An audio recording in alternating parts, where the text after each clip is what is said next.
Now then, people, thank you for joining us once again. The love and the support is appreciated. I'm receiving it through the likes, the comments, and subscribe. So if you haven't done it already, do drop below, hit the notification bell, and make sure you do subscribe.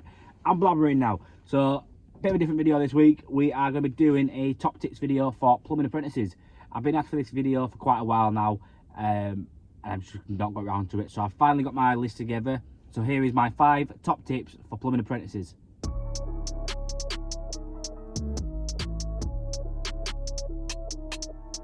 Tip number 1 before you start. So first of all, you're interested in getting in the plumbing game. You've not got your apprenticeship yet. You're in year 11 at school. You're ready to go. Just when you start in year 11, try get your apprenticeship then. Don't wait till the end of the year. Don't wait till you leave school. It is hard to get an apprenticeship. So start early. Especially with these bigger companies, the apprenticeships snap up like that, and you will struggle, and you'll end up just doing a full-time college course. And in my opinion, they're not worth the time. You won't end up being a plumber at the end of it. It's all about experience in this game. So try get an apprenticeship as early as possible. Try getting a placement at school. If schools still do work placements, did when I was there in year 10 or 11, I think it was. I did a work placement with the guy I ended up doing my apprenticeship with. It helped that way to get my apprenticeship in the long run. So if you can get a work placement with one, that would be great. Also, speak to your family. Ask your family to ask their friends. They might know someone who's a plumber who's looking for an apprentice. So speak to people, get the word out there, message people, email them, but don't just go, hi, I'm interested in plumbing, I want to do plumbing, have you got an apprenticeship? Explain about yourself, send your CV over, tell them that you're interested in getting in the game, and start a conversation with them. It's easy to, I have it all the time where people ring me and go, yo, I'm after getting in plumbing, can I start here? No, it's not how it goes. You've got to be polite, main thing. Act it as if you're going for a job interview. You won't walk into a job interview being rude. Be polite and you'll get the job. Tip number 2, starting out. So you've got your job, you've got your apprenticeship, you're ready to start. Question is, do you need to buy the tools? In my opinion, no. Unless your boss says otherwise, you don't need to go out there and spend loads of money on tools. All I personally think you need to get is a decent tape measure and a decent Stanley knife. They don't have to be expensive ones, just some cheap ones and screw fix, or even go raid your dad's shed or your granddad's garage, toolbox, whatever. Most people have a tape measure in their kitchen drawer. Just go grab it, put it in your pocket, and it'll be handy to have on you at all times, because the first 6 months to a year, all you're going to be doing is measuring pipework, cutting pipework, and cutting boxes open and stuff like that. Basically labouring on your boss, so you don't need major tools. If you do need them tools, your boss will have them, you can use his or hers. Moving on to PPE, your boss should be supplying you with all your PPE. You should be at least getting some knee pads, safety boots, safety glasses, safety masks, hard hats and high vises, as a minimum really. If your boss doesn't supply you with them, I recommend to speak to your college. They might be able to pull something for you, but if not, if you have to supply it yourself, make sure you get yourself a decent pair of knee pads. You only get 1 set of knees. Decent face masks, your lungs don't last forever. Decent eyeglasses, safety glasses, because you only get 1 set of eyes. So make sure you get all 3 of them. They are a must really. Moving on to 2 more tips for this section is, and probably this is my top tip for this section, is get yourself a little book. My boss told me to get one of these and put it in the van. While driving along, can asking questions, or even on the job, bring it to the job with you.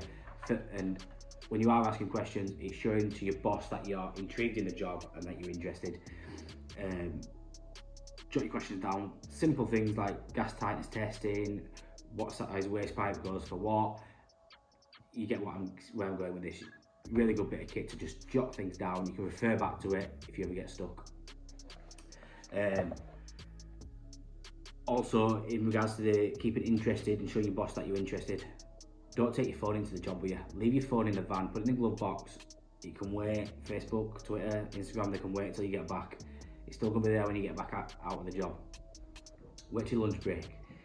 You should never have your phone out in a job. Your boss is not going to like it. It's not going to go down well. So yeah, no phones. Lastly, when you start college, they are going to ask you to buy these sort of books. They're going to be like reference books for basically for yourself. Not just for an apprentice, but for when you later on in the game. I've been in the game 10 years now, and I still refer back to this book. You can't remember everything, especially when it comes down to small little figures and what fault should be what. These books are a godsend, so do get yourself the plumbing books because you can refer back to them later on in the game. Tip number 3, be proactive. So when I say be proactive, I mean think ahead. Be aware of the situation, what your boss is doing. If your boss is up a ladder, throwing pipe in, what fittings does he need next? What cutter does he need next? Does he need the spanner? Does he need the grips? Go grab them, have them ready. That is being proactive.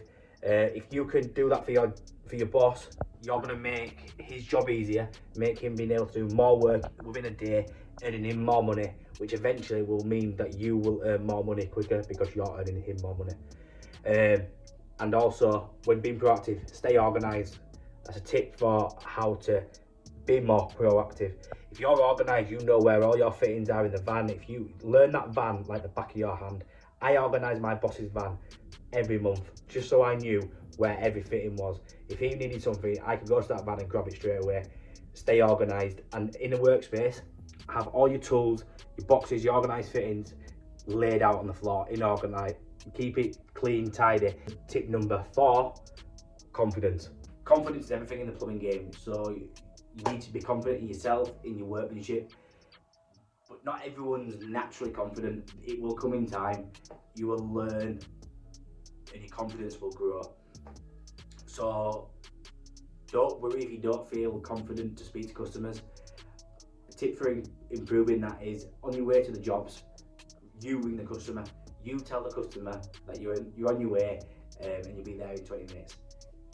That alone, for myself, built my confidence up tenfold. It really did help.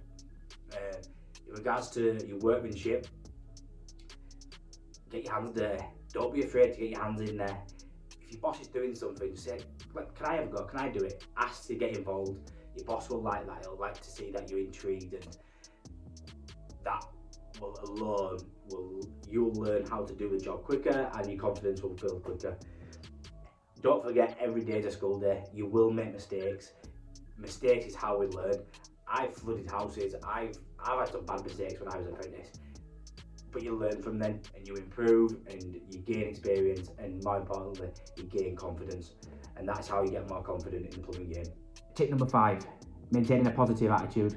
In the plumbing game, especially as an apprentice, it can be hard to stay positive, especially going 1-2 years in there. You think you might not be getting anywhere, but it is important and vital to stay enthusiastic about every task ahead, and having a positive outlook on the work won't go missed by the people you're working with, and will leave a lasting impression on the people you work for or the company you work for. It's important to enjoy your new position.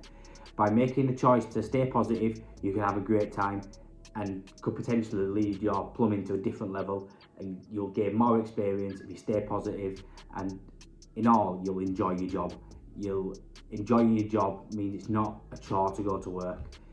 That is probably one of the best tips for you. Enjoy your job. It's what you need.